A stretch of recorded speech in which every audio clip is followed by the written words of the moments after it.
হরি বল। জয় হরিচাঁদ, জয় গুরুচাঁদ। সর্বপ্রথম প্রণাম নিবেদন করছি আমার প্রাণের ঠাকুর পূর্ণব্রহ্ম শ্রী শ্রী হরিচাঁদ ঠাকুরের শ্রীচরণে এবং তার পুত্র রাজর্ষি শ্রী শ্রী গুরুচাঁদ ঠাকুরের চরণে। প্রণাম নিবেদন করছি আমার পিতামাতার যুগল চরণে এবং আমার এই পথে আসার পথ প্রদর্শক মতুয়া শ্রী তুষারকান্তি মহাশয়ের রাতুল চরণে।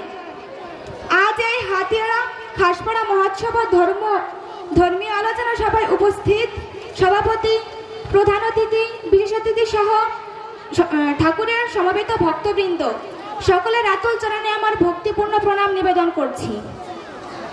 শ্রী চণ্ডীদাস বলেছেন, শুনো হে মানুষ ভাই, সবার উপরে মানুষ সত্য, তাহার উপরে নাই। কালক্রমে মানুষ যখন ধর্মের উপর ভেদাভেদ করে তখন আমার হরিচাঁদ ঠাকুর তার মুক্তির বার্তা নিয়ে আসেন। তিনি বলেন, গৃহেতে থাকিয়া যার হয় ভাবোদয়, সেই জন পরম সাধু জানিবে নিশ্চয়। তিনি বলেছেন, কর্মক্ষেত্রে সংসারেতে কর্ম মহাবল, সকলেই পায় কর্ম অনুযায়ী ফল। সুতরাং আমরা এই কথার মাধ্যমে বুঝতে পারি যে কর্মই প্রধান ধর্ম।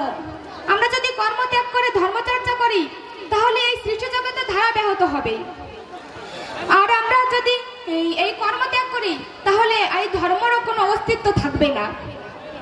শ্রী শ্রী হরিচাঁদ ঠাকুর এই জন্য লীলামৃতে বলা হয়েছে, প্রশস্ত গার্হস্থ ধর্ম জীবে শিক্ষা দিতে, হরিচাঁদ অবতীর্ণ হলো অবনীতে। আমার দৃষ্টিকোণে মত দর্শন একটি এমন দর্শন যেখানে ঈশ্বরকে খোঁজার জন্য গৃহত্যাগ করা লাগবে না।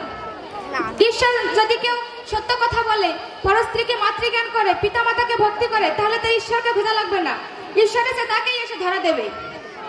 শ্রী শ্রী হরিচাঁদ ঠাকুর আমাদের দিয়েছেন নারী শিক্ষা। তিনি আমাদের সর্বোচ্চ উচ্চ শিখরে নিয়ে গিয়েছেন। শ্রী শ্রী হরিচাঁদ ঠাকুর আমাদের দিয়েছেন আরো দ্বাদশ আজ্ঞা।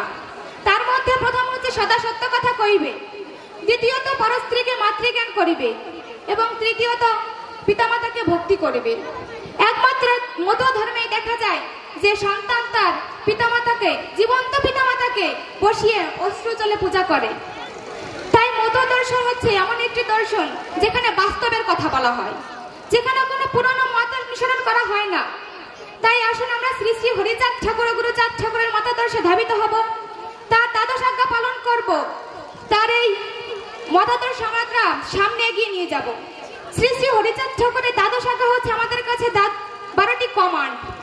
যদি এই 12টি কমান্ড যদি কেউ নিজের জীবনে প্রয়োগ করতে পারে তাহলে তার ভবিষ্যৎ উজ্জ্বল। অতএব আপনারা আমাকে আশীর্বাদ করবেন। আমি একটি ছোট মেয়ে, আমার কথা অনেক ভুল ত্রুটি থাকবে, আমাকে সন্তানকে ক্ষমা করে দেবেন। জয় হরিচাঁদ, জয় গুরুচাঁদ।